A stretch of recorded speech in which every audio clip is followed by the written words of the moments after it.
So first up after lunch, we're going to have our second TED-style presentation by Douglas Spencer, who's the founder of Monteforge and Xenia. So Douglas Spencer founded Monteforge, a CIMA-registered virtual asset service provider, or VASP, as we all know, and Xenia, which is a consulting firm established in 2009. Douglas has a broad range of technology, banking, investments, finance, and blockchain development expertise. And I know you'll find his presentation extremely interesting. The topic is tokenomics, Cayman's opportunities. So please help me in welcoming Douglas to the stage. Thank you. Well, good afternoon, and thank you to Will and the Chamber and team for giving me this opportunity to present. I've been here, living here for 15 years. I have a family with 4 kids, and we started thinking about moving here in 2008. But before that, I grew up in Toronto, Canada, but I worked for IBM, and I've lived in Singapore, Philippines, Malaysia, Dubai, the US for 10 years. My kids have recently reminded me just how old I'm getting because I hit the 60th birthday on Christmas Day, and they remind me that all the time, how old I'm getting. And when I think back in the last 40 years and the technological changes that have taken place and the different things around the world from a global perspective, that kind of what brings me to here today. And, I also just want to mention that I chose Cayman. My wife and I, we chose to live in Cayman. It's clean, it's modern, it's safe. And having lived in many places around the world, having traveled to almost every country in the world, I can say without question, and I'm a Canadian, Canada's a great country too, but there's no place like Cayman. And no place at all. Nothing compares, and we have such an amazing opportunity to take Cayman to places for the future that, is really quite an amazing opportunity. Anyhow, I only got 10 minutes, so I better get talking here. When I think about the next 10 years, I think actually back to 1990, when I was an IBM software developer and sales and technical marketing guy. I was part of an executive briefing team. And, we used to talk then about banking systems and transaction systems, and we used to talk about the internet. And I used to go to bank executives in 1991, 92 and say, you're going to put your bank online. And they'd say, no way, that's for pornography and blogs. I'm not going to do that. And I'd say, no, the internet is really starting to take off now, and you're going to want to be part of that. And so, think back to that time, 1988, 89. Who accessed the internet? A few of us geeks that had computers and a few corporations that had PCs, and we're starting to get into it. But if you went back in time, you could, without question, say the next 10 years, the internet's going to be a really big thing. And it's going to impact everyone's life. It's going to impact every industry. And it's going to be a global phenomenon. I'm here to tell you that's the same thing for artificial intelligence and blockchain. Now, I'm sure you would have already assumed artificial intelligence because it's the talk of everything these days. And it makes your life more efficient in several ways. In every business, you think of a lawyer drafting a legal document. He can do in a few hours what used to take a few days. My son, who's studying economics at university, I also paid him extra so that he could take some AI classes. And he helped one of my companies produce an amazing visual ad, 3 or 4 amazing professionally developed videos, all using AI tools done in a way we could easily edit. What he did in a few hours of time, I used to do in multiple days or weeks as we gathered the content and took take after take after take to get it right. And so AI is starting to impact every industry, and there's no question of that. But a little understood thing is called blockchain. Now, blockchain is going to sweep across every industry. Finance, banking, reinsurance, insurance. The finance industry of Cayman is going to be completely transformed because of blockchain, the same way the internet transformed businesses. And you might wonder why. Well, first let me talk about what is blockchain.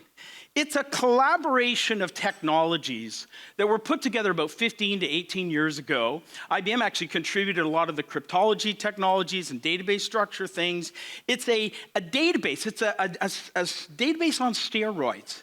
But it's very unique and very powerful. And speaking as a guy who used to sell banking transaction systems, database systems, and all the stuff that we intensely rely on to be accurate, none of that compares to what blockchain does. Blockchain is immutable. You can't change it. And you might wonder, well, why is that big a deal? Well, because you don't want someone going into your bank account where you had $10 and they add 1,000. Well, you might like that, but the bank's not too happy about it. You can't change the blockchain. It's designed with what's called a consensus model. So there's actually like multiple servers all replicating every transaction. So for example, Bitcoin, which has been around the longest time, and most people are familiar with Bitcoin, it's got about 10,000 server nodes that replicate every single transaction. And it's a consensus model. And every server says, this is what the data is. If one of those servers says, no, it's this, it gets kicked off the network. And it's self-protecting. And it's just amazing. It's also secure. It's transparent. It's designed in a way that is incredibly efficient. You wonder about the word blockchain? Well, it's blocks of data linked together in a chain with one of the most efficient data search mechanisms we've ever had.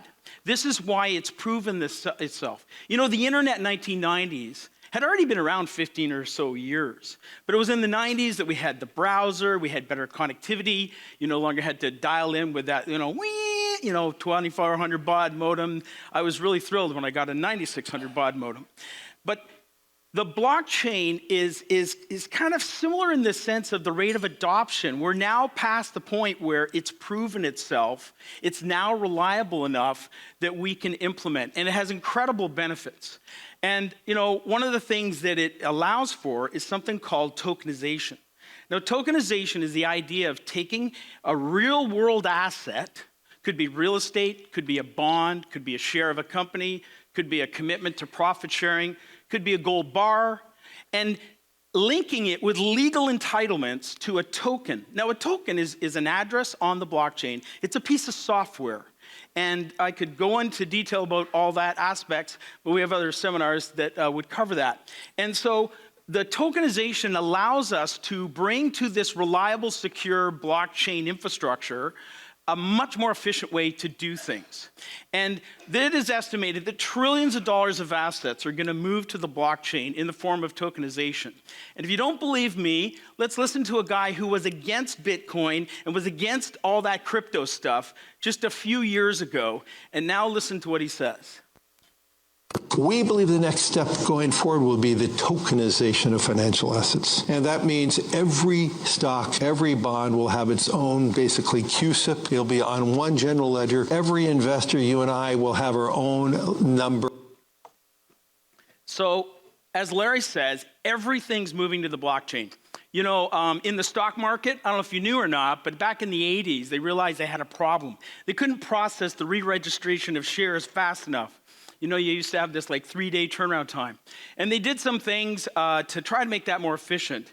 But now with the blockchain, it can be done in seconds, what used to take days. It can be done more reliably. And there's a lot of benefits to institutions, to individuals, and to the regulatory frameworks to embrace blockchain.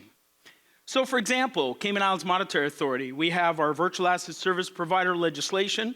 It's been in place about 5-6 years. It's going through an update. It's very important, and it's a leader in the industry, and it's a very interesting space to move to in terms of how does it get impacted by regulatory things. Well, it's actually easier to regulate on the blockchain than it is in traditional things. And there's a lot of opportunities for Caymanians and for Cayman as a whole.